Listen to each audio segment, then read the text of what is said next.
सत्ता के भीतर तूफान, बीजेपी क्यों घबराई हुई है। नमस्कार। आज स्टूडियो में बैठकर खबर पढ़ना आसान नहीं है, क्योंकि आज की खबर कागज पर नहीं है, चेहरों पर लिखी हुई है। सत्ता के गलियारों में जो खामोशी है वो किसी शांति का संकेत नहीं, वो तूफान से पहले की चुप्पी है। आज सवाल विपक्ष से नहीं है, आज सवाल जनता से भी नहीं है, आज सवाल सत्ता खुद से है। आज की ताजा हलचल देश के अलग अलग हिस्सों से एक जैसी खबरें आ रही हैं। बीजेपी के भीतर असंतोष उबल रहा है, इस्तीफे की चर्चाएं हैं, नाराजगी की खबरें हैं। मीटिंग के बाद मीटिंग है और हर मीटिंग के बाद एक डर और गहरा हो जाता है। पार्टी कहती है सब ठीक है, लेकिन अगर सब ठीक होता तो इतनी सफाई क्यों दी जाती पार्टी या सत्ता मशीन। आज बीजेपी एक पार्टी कम, सत्ता की मशीन ज्यादा लगने लगी है। जहां सवाल पूछना अनुशासनहीनता है, जहां असहमति गद्दारी है, जहां चुप्पी योग्यता बन चुकी है। नेता अब नेता नहीं, मैनेज्ड चेहरा बन चुके हैं। जमीनी नेताओं की घुटन। बीजेपी के कई पुराने नेता आज अपने ही दफ्तरों में मेहमान जैसे हैं। जिन्होंने पार्टी खड़ी की, आज वही किनारे खड़े हैं। टिकट ऊपर से आता है, फैसला ऊपर से आता है, भाषण ऊपर से आता है, नीचे सिर्फ तालियां बजाने का आदेश आता है। डर की राजनीति। बीजेपी आज डर के सहारे चल रही है। डर हार का नहीं, डर सवालों का है। डर विपक्ष का नहीं, डर अपने लोगों का है। क्योंकि सवाल अगर अपनों से आ जाए तो जवाब देना मुश्किल हो जाता है। अमित शाह की बेचैनी, कहा जा रहा है कि शीर्ष नेतृत्व परेशान है।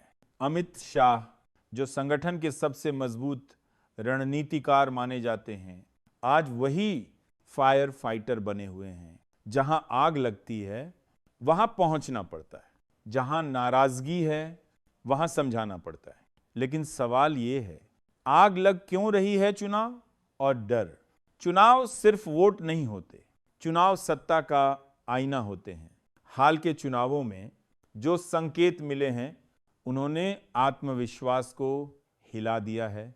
जब प्रचार जोरदार हो और नतीजे कमजोर, तो पार्टी के भीतर गणना शुरू हो जाती है। कंगना रनौत का बड़ा मोड़ है। अब बात करते हैं कंगना रनौत की। कंगना जो कभी सत्ता की सबसे तेज आवाज मानी जाती थी, आज वही कंगना अलग लहजे में दिख रही हैं। उनके बयान बदले हैं, उनकी चुप्पी बोल रही है और उनके कदम सवाल पैदा कर रहे हैं। क्या कंगना को समझ आ गया है कि राजनीति सिर्फ ट्वीट से नहीं चलती, या फिर ये आने वाले तूफान से पहले अपनी जगह बदलने की तैयारी है। पार्टी में दो वर्ग। आज बीजेपी में दो तरह के लोग हैं। पहला वर्ग जो सवाल पूछना चाहता है, दूसरा वर्ग जो सवाल कुचलना चाहता है। और इतिहास बताता है, जब दूसरा वर्ग हावी होता है तो पार्टी कमजोर होती है। इस्तीफा क्यों चर्चा में है। इस्तीफा कोई अचानक लिया गया फैसला नहीं होता। इस्तीफा लंबे अपमान का नतीजा होता है। जब नेता महसूस करता है कि वो सिर्फ पोस्टर पर है, निर्णय में नहीं। जब नेता समझ जाता है कि उसकी आवाज अब मायने नहीं रखती। इक्स आबी को फाय को गारमी बज्जक करे, तब इस्तीफा।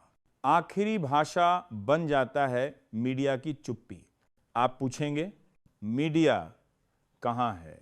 मीडिया वही है जहां उसे होना चाहिए। कुछ चैनल सरकार से सवाल नहीं पूछते, सरकार का बचाव करते हैं।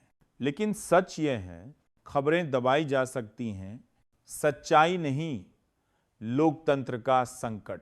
जब पार्टी के भीतर संवाद मर जाता है तो देश में लोकतंत्र कमजोर होता है।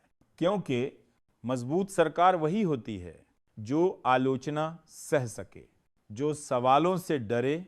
वो सरकार कमजोर होती है। विपक्ष की रणनीति। विपक्ष शोर नहीं कर रहा, विपक्ष इंतजार कर रहा है। क्योंकि जब सत्ता खुद लड़खड़ा रही हो तो विपक्ष को धक्का देने की जरूरत नहीं पड़ती। इतिहास की चेतावनी देश ने यह पहले भी देखा है। जब सत्ता ने खुद को अजेय समझा, जब पार्टी ने खुद को देश समझा, तब पतन शुरू हुआ। इतिहास कभी माफ नहीं करता। सवाल जो पीछा नहीं छोड़ेंगे, क्या बीजेपी अपने भीतर लोकतंत्र बहाल करेगी? क्या पार्टी सुनना सीखेगी?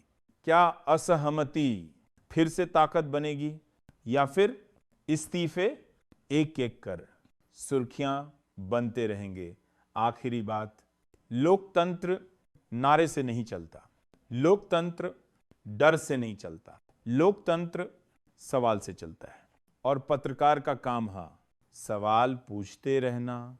हम पूछते रहेंगे, क्योंकि अगर सवाल बंद हो गए तो समझ लीजिए लोकतंत्र बीमार है। नमस्कार।